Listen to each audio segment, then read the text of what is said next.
This presentation is part of the Threshold Concepts for Writing Studies video series provided by the Masters of Arts in Rhetoric and Writing at the University of Findlay. These concepts are described in the text Naming What You Know by Elizabeth Wardell and Linda Adler-Kastner. I am Hannah Elizabeth Benefiel, and I will be presenting a short review and discussion of Concept 4.0. All writers have more to learn. So, first of all, I was really drawn to this concept because I was drawn to the word experience. Personally, I've been trying to hammer into my students' heads that there is no perfect formula that they can learn to make them the most perfect writers.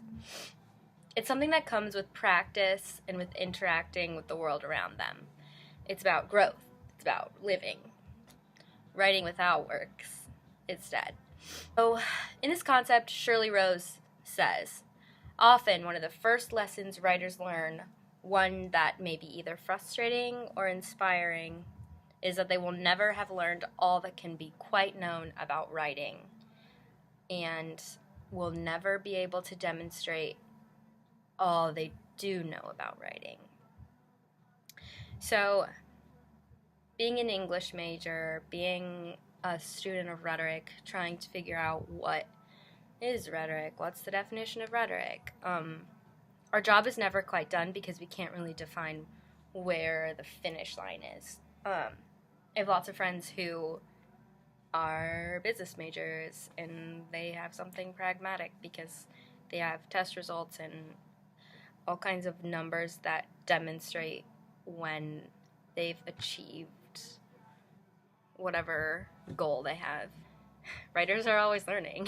Writers are always changing because writing is part of the human experience. Rose claims there's no such thing as writing in general, which is so applicable especially to composition studies, which I'm very into right now because I'm teaching composition. I don't understand how to teach composition because this is my first year doing it. But it's happy to know, obviously there are wrong ways to teach composition, but there are more right ones that I can figure out as I go along. No.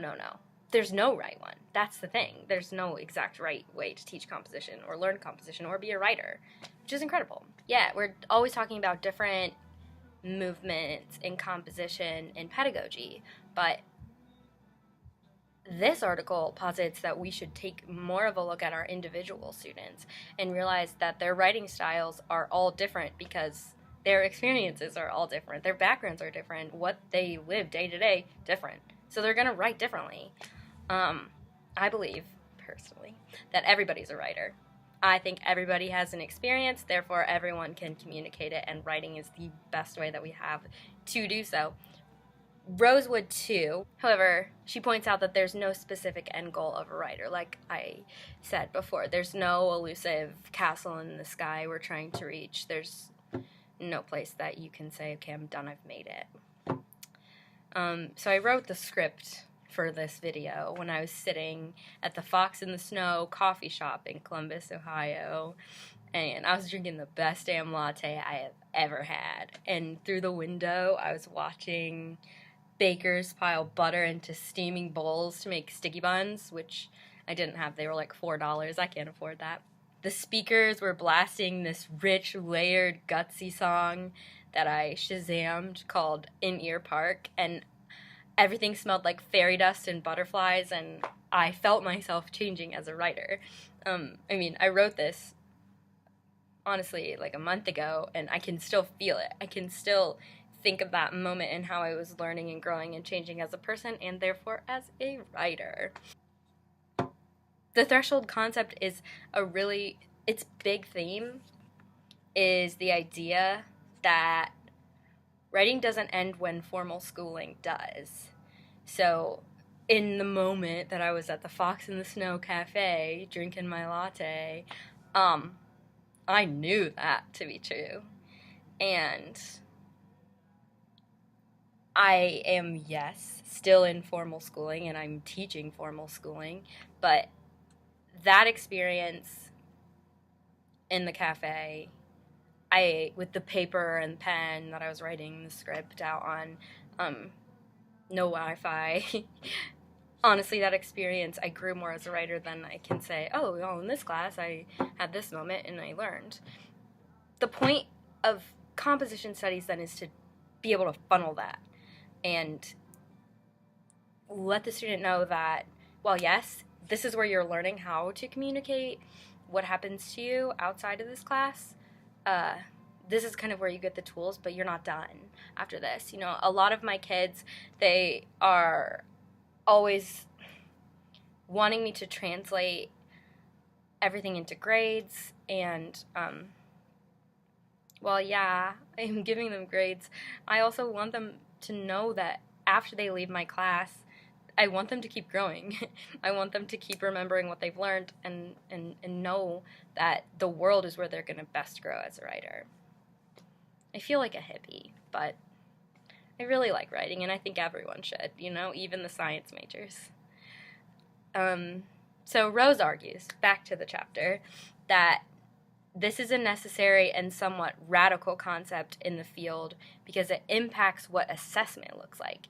Yeah, so like I was saying earlier, the A, B, C, D grade scale, just because a student does really well in an analysis paper doesn't mean that those skills will translate to the next paper, say the argument paper. And I just taught the analysis paper, and 50% hated it, 50% were great. So that's true, and I know that I've got kids that failed in the analysis, but they're going to be great in the argument.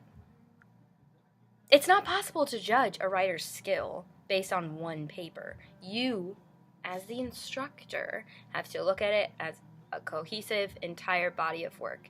You also have to consider the individual. Writing is about people, not as much about words, which is hard for those linguist people to get around.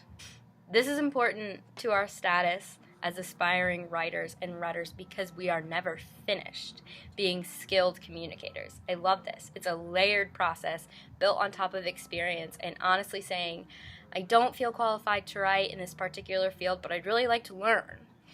There are no walls to hit. In the maze of becoming a writer, there are only new corners to turn around. I came up with that metaphor. That's pretty good. So my example of this concept in action is this. Well, this, the video itself.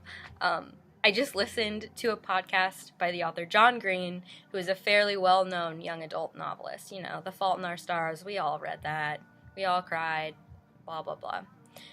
Anyway, he explained how the concept of a video blog, kind of what this is, what I was trying to make it, and how this medium affected his writing. He is a perfectionist who suffers heavily from anxiety and OCD. He loves the medium of a video blog because he can constantly be editing it. It's the same in the writing process. Rose uses the term the imperfectibility of the writing process. There's always something you can be doing to change both the product, the writing itself, and the writing process. So I know this is kind of a messy concept, but I love messy concepts. And maybe this is a messy presentation of this concept, but that's why I picked it. It can be frustrating as an instructor and as a writer to have no end goal in sight, but how wonderful is it to be ever building, even on a rainy day in a coffee shop?